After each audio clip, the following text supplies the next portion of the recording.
All right. 7 whole years, basically. 7 whole years. Okay, let's turn this down a little bit. Let's turn this down a little bit. All right. All right. We're just gonna start it off strong for today. So basically, in my opinion, they dropped a nuke a nuke of info today for what they're gonna be doing for season one. So we have a new weapon that's going to be part of what we're going to be doing for the story, or in the dungeons, stuff like that. That's what we saw. The little towers where the people were shooting them. That's their new weapon, right? That's going to be in those infiltration dungeons. We're getting another version of the infiltration dungeons, which is going to be a harder mode. That's another thing. Inversion reinforcer for season progression. I didn't really, I don't know how I feel about this. Descendants experience a change in their arc as they come into contact with Ironhearts multiple times. The arc began to draw energy from a destroyed Ironheart, embracing this energy as a source of strength. The Descendants can now gain new abilities through the inversion reinforcers. So, Hunt improves the Descendants' basic stats. Attribute improves the attribute resistance. Okay. Recovery improves the Descendants' recovery. Like, we just don't know what these actually are going to be. Like, this one's defense, yeah. Receives a defense above that activates under certain conditions. Okay. Receives an effect that is useful for invasion dungeons. It gives you a way to scale. Yo, yeah, but I'm saying, like, I'm looking at what are the numbers? Basic stats. Like, are we going to get like something ridiculous? Like, for instance, if we get attribute, is it going to be like 700 or 1,000? Or is it going to be something like 250? Too crazy? Yeah, I'm sure there won't be. Inversion reinforcement is progression system that only lasts for the season. You can learn the inversion reinforcement effect using the Ironheart particle, which can be earned by clearing invasion dungeons or being active in the hard difficulty fields. You can choose 3 of the effects that have been unlocked. When you unlock all 4 effects in a line, you automatically acquire that line's collection effect. Collection effects are passive effects that are always applied during the season. This means that if you unlock all inversion reinforcement effects, you can utilize 3 selected effects and 5 collection effects from each line of the battle. Interesting. So we just have to see this. This one I was kind of like, okay. I mean, Descendants recovery. Like, what is this? HP and MP? I'm sure there's going to be a line for MP, and that's what everybody's pretty much going to use if that's the case. Sounds like a skill tree. It might just be, from the way it's worded, it might just be a skill tree, which would be interesting. Because you can put this right here on like Kyle and Ajax. Increase their defenses. And then the base stats. We just have to see the numbers or what stats it's going to increase. Like crit chance or something like that. Proves to send his attribute resistance. Yeah. Did more info come out, or is it the same? No, this is the one I saw this morning.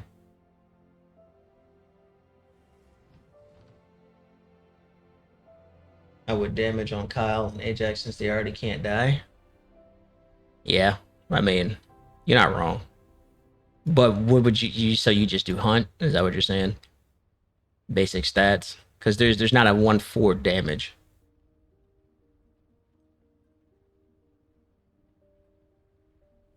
Post it in chat. Okay.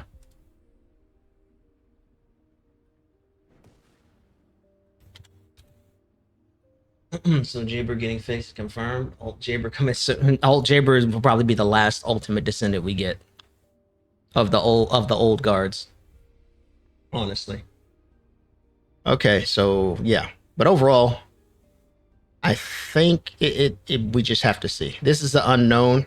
I'm here for it, for this part right here, but it's just an unknown. I need to see what the numbers are, what all you can increase. But I like the idea. I like the idea. All right, Awakening Freyna. Awakening Ultimate Freyna, we already know. But there is some news about this when it's going to actually come out. So All right, so new weapons. Excava, a powerful and versatile ultimate weapon. This assault rifle arrives with this update.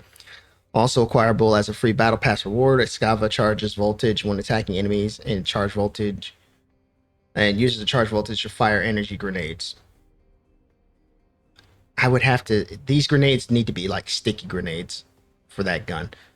But Frost Watcher, acquirable through gameplay. This scout rifle reduces an enemy's chill resistance and increases your chill skill damage each time you hit the enemy at long range. A perfect weapon for Viessa or Hailey who use chill skill attributes. So here's my thing. Each time you hit the okay, so here's the wording right here. This is what we were talking about yesterday, right? So if you have to hit the enemy at long range for you to get your stacks, does that mean that the clairvoyance would be the better option then? Because you can be closer? Like I know Hailey, it would be better on Hailey, this gun, 100%, because her gun, it has a sniper rifle or whatever. But for Viessa, she has to use her ult and everything like medium to close range. So the clairvoyance would still be better for her.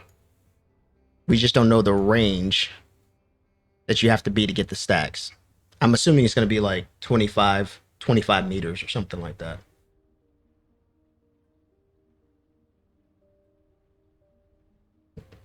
So, yeah.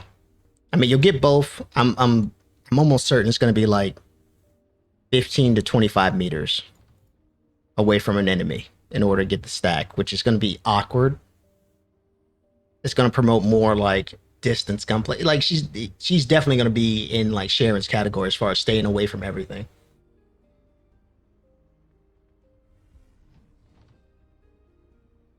You think they'll really wait? Hold on. I bet there isn't a range.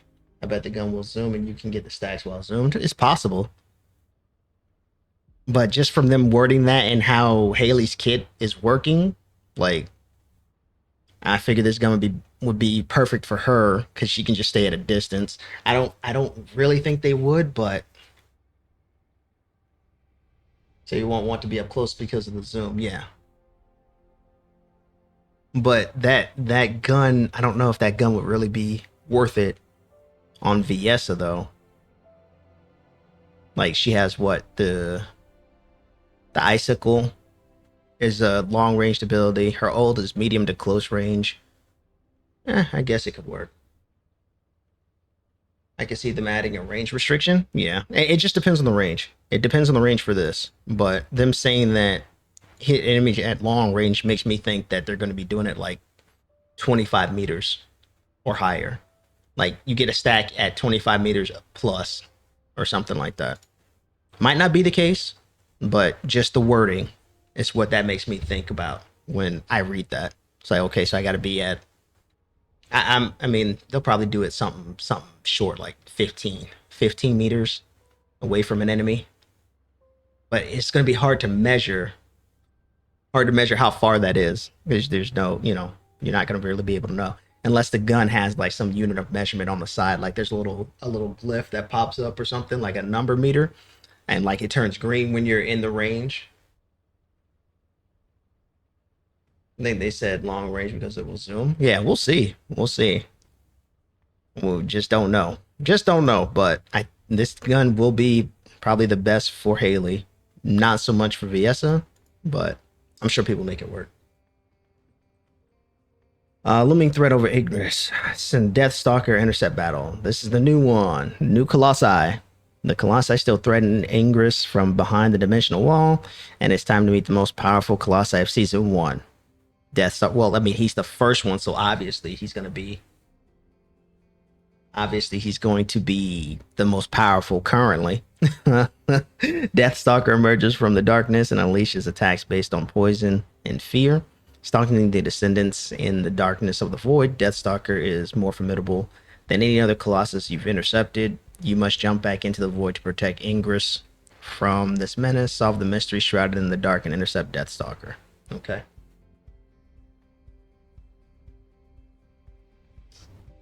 In season 1, the highest difficulty. So Highest difficulty infiltration operations will be added. It's a proving ground to test and polish your optimized builds. Form a team to challenge yourself to more difficult infiltration operations and public matchmaking. Prove the strength of descendants and acquire loot that can only be obtained in more difficult infiltration operations. Along with this, a mysterious merchant, ETA Zero, visits Albion. Every time he visits, he shows up with a variety of products that can be purchased with exclusive currency. With each visit, he brings different products since he visits Albion with blueprints for descendants and ultimate weapons, and occasionally hard to find consumables. Don't miss out on visiting ETA Zero. So we're getting the highest difficulty of dungeons. So that's gonna. So you Jermaines, we're eating good. It's time. It's time. Um, Prove the strength that the acquire loot only be tamed. Okay. So yeah, this merchant, it's gonna be cool. Yeah, we basically got Barrow. So we know you already know what it is, Vigo.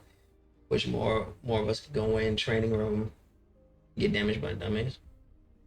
So yeah, that's where we're at. I don't know if it's gonna be like a bi-weekly thing or every week or we don't know, but we'll have him. We'll have him there. So all right, so now let's look at the update schedule so that way you guys can get your hopes and dreams crushed. All content will be updated sequentially during the invasion season. Next week, we get the new Descendant, we get the new dungeon, we get the inversion reinforcement, and we get the battle pass and the ultimate weapon Excava, which is the Frost one, the first one. On September 26th, we get the new intercept battle. We get the ultimate weapon Frost Watcher, which is the second one, the gun that we were talking about. And then we get ultimate skins and ultimate Descendant exclusive spawn effects. And then on the 30th of October, which is the third update, we get Ultimate Freyna and her story, her mods, Hailey's modification modules, new ultimate modules. So we're getting some more. Don't know who it's going to be, but we're getting more new ultimate modules. Highest difficulty infiltration operations and ETA 0. So,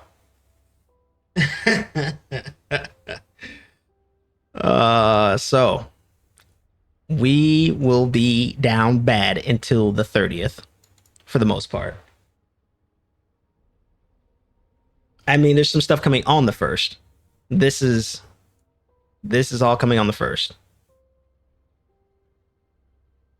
All this up here is coming on the first. That's all we're getting right there. That should be enough to last us. I mean, it's about a little bit less than a month between this and the next one. The cadence is not bad. I mean, most of the stuff should last you about four weeks each update. So we get that. All right, now we get into the good stuff. The good stuff that I was like, okay, so we're here now. Finally, here's the news on the improvements that will be applied with Season 1 on August 29th. 1, 2, 3. Void Fragment and Void Fusion Reactor loop improvements. It has been improved so that playing Void Fragments once on hard difficulty now grants enough Void Shards to use the Fusion Reactor Core Fusion Reactor Core, excuse me. Consequently, the amount of Void Shards rewarded in special operations has also been increased. Additionally, Void Shards required for the Fusion Reactor have been consolidated into a single type. So my question is, is it just going to be one type for all of them? Excuse me. And if that's the case, then people are going to be sitting on a metric ton of shards. Now, the same type of Void Shards will drop from both Void Fragments and the Fusion Reactor within the same battlefield. This change enhances the convenience of farming Void Shards and optimizes the monster placement for representative Void Fragments of each attribute. Finally, the Fusion Reactor now requires Void Shards when using the reconstructed device rather than at the start of the mission. Thank you. This adjustment ensures that Void Shards are not consumed if you accidentally enter the Fusion Reactor. So you're only going to get charged once you use the reconstructed device. That's nice. That's nice. This is a good one too. As previously announced, random options will be replaced with preset selections. The presets offer 3 options: 0, 125, 250. And descendants who choose the same preset can play together in public matchmaking. So no more privates, but I mean, for those who really don't care, nothing's changed. We just get these 3 options now. So you just do 250 and you should be guaranteed your maximum amount of points. In addition, to prevent the number of types of matchmaking pool from growing indiscriminately, descendants who select the same infiltration operation will now be matched together regardless of their selected rewards. Instead, the global effects that were applied based on the selected rewards will be removed. Wait, what? In addition, to prevent the number of types of matchmaking, yeah, so everybody's gonna be able to play together regardless of what they pick. Instead, the global effects that were applied based on the selected rewards will be removed. So are you still going to get your 250% even though the effects aren't applied? Interesting. Lastly, the timed occupation missions will be removed from hard infiltration operations and replaced with extermination. Thank you, Jesus. Where the time can be reduced based on descendant skill. Nice. Nice. W. Round of applause right there. No more, no more time-based stuff, yo. Like waiting around for something to count down from 5 minutes. Oh, and the best thing right here. That this is what surprised me because remember I was saying that I thought they were going to do it to where you had to keep using cattles on each tab. Nah, that's not the case. So they were listening. Now, once you assign a socket type, the socket type granted to that slot is permanently saved, so you can easily change it to the previously granted socket type at any time. For example, if a descendant changes an Almadine socket to a Malachite socket, you can easily choose between Almadine and Malachite in that socket afterwards, so we can just switch. Awesome. Additionally, the socket type applied to loadout setting 1 can also be used for settings 2 and 3 as well, allowing you to grant multiple socket types only to the slots that require multiple socket types depending on your builds. So you still have to potato it 2 times for the same socket, but most of us already have. Okay, so if you had a descendant that already had 2 and you change those 2 to something else, I don't know if it's going to be retroactive, but essentially what the descendant had prior to you changing it, you could swap between the 2 now. But we may still have to. I mean, we may still have to go through and kata it, but we can at this point now we can switch between the 2. I don't know. It sounds odd, but it's really weird, but it makes sense from what they're trying to say. So that's a huge W right there. I'm here for that. All right, Jaber mains, Blair mains, Ajax mains, all you mains that were needing some fixes and changes, you got them. All right. Descendant balance adjustment. Jaber's turret has been improved to apply stats such as skill power modifier, an additional attack. An additional attack will be able to be enhanced by descendant modules. Additionally, Jaber's turret sync skill has been adjusted to apply to the turret Jaber has summoned, and if the turret engineer modification module is equipped, the summoned turret has been approved to create an area. So that's a W. They finally fixed it. they finally fixed it. All right, Blair. Blair's Pitmaster skill has been approved to have more enhanced effect based on the number of flame zones. The duration of the Blaze Up skill has been increased and the MP cost has been reduced. When using the Extinguish skill, the flame zone will no longer be retrieved. Instead, the Taste of Aggression effect will stack based on the number of flame zones. The damage of the Burn Taste skill has been increased, and a skill button input feature has been added to allow canceling the skill mid-use. Additionally, the max stacks of Incendiary Bomb modification module has been increased, and the performance of the Deadly Cuisine skill has been enhanced when the Classic Chef modification module is equipped. Should do it before and after the buffs? Oh, I will. Just remind me on Wednesday to just record Jaber. So, Blair mains, you can quit complaining now.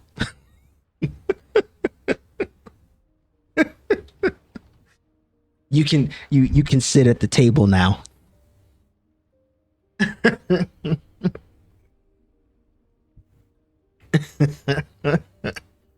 All right, Ajax's orbital barrier and hype cube. I don't know any of Ajax's skills, so I don't have a dog in the fight.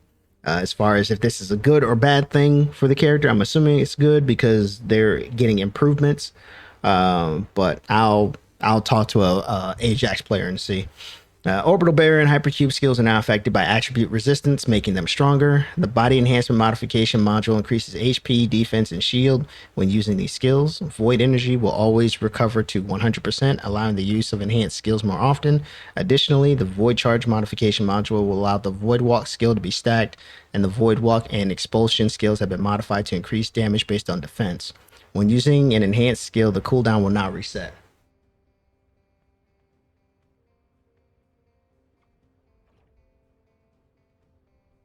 My Blair already did, but it's about a good Blair. And oh yeah, the Blair main since day one. Oh, trust me, I'm already seeing people saying, "Oh yeah, I was huge in main since day one." When? When, Sway? How, Sway? I've seen a lot more people say, "Oh yeah, I was a huge in main." And I was like, "Huh?" Quick, let's go back and watch all my VODs over the month and see how many Eugens I ran into in boss battles. I'll wait. It's about 10. Bro, my Blair's fully done. My Blair been done since week 2 of the game. Yeah, now you about to eat now. I've been a Blair main. Mine is fully done except having the mods because they won't drop. You'll get them. Watch this new thing's gonna come out. You'll get them. All right. Various UX improvements. First, a feature to designate random options has been added to the external components, junk filter, and reactor. This allows you to conveniently designate items that don't have the needed random options as junk. Cool. Additionally, dismantling options in combat is now available. Awesome. The shapes displayed to show you preferred item attachments can now be designated using a variety of shapes, enabling you to manage them with different shapes according to their uses. What? The shapes displayed to show your preferred. Oh, that's something. Okay. A favorites feature has been added to the research menu, and the acquisition information of the applied item will now be shown on the map. Oh, nice. Other updates include additional improvements from the icon for information display that was included in 1.07, a feature to disable voice playback during hard mode missions, the addition of visual information to the encrypted vault, and various other improvements. Can we just get the ability to craft more than one item at a time? That's what I want. That's the last thing we need.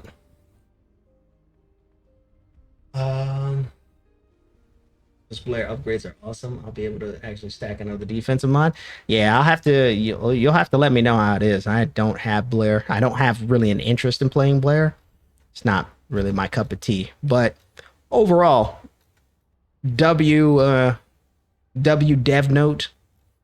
I know people are gonna be bummed out about this as far as when we get and stuff, but this is the time to start stacking up your dupes. Like, just mow through it, start stacking them up, because when the 30th comes around, and it'll come around just like that, because we're basically almost in September, so you have 4 weeks. My team runs over. I've been saying Jaber slept on head asses. Hey, they gonna come out the woodwork, man. It's gonna be that, you're gonna see that Homer Simpson meme for real, for real. People coming out, oh yeah, Eugene Blair Jaber main since day one, huh? I play Jaber now, so I can't wait to see him after buffs. Yeah, I'll do it before and after next week, so that way it'll be fresh in my mind, because that's gonna go crazy. Let's see. So that's pretty much the notes. I have very little complaints about it. I think all of this is really good overall, and yeah, there's really. SMO is really slept on though. In this chat, he's not really slept on. We have all come to the conclusion he's just very clunky, and he takes too long to do the same kind of damage another descendant would be able to do faster. Like, I acknowledge that SMO, it can do. He's fun, but his kit is just clunky to me. It doesn't flow. But yeah, let me know what you guys think about the patch notes. And yeah, I really got nothing else to say. I guess this would be a whole video itself too. Then we'll see you in the next one. Leave a comment and likes below, all that good jazz, and I'm out of here later.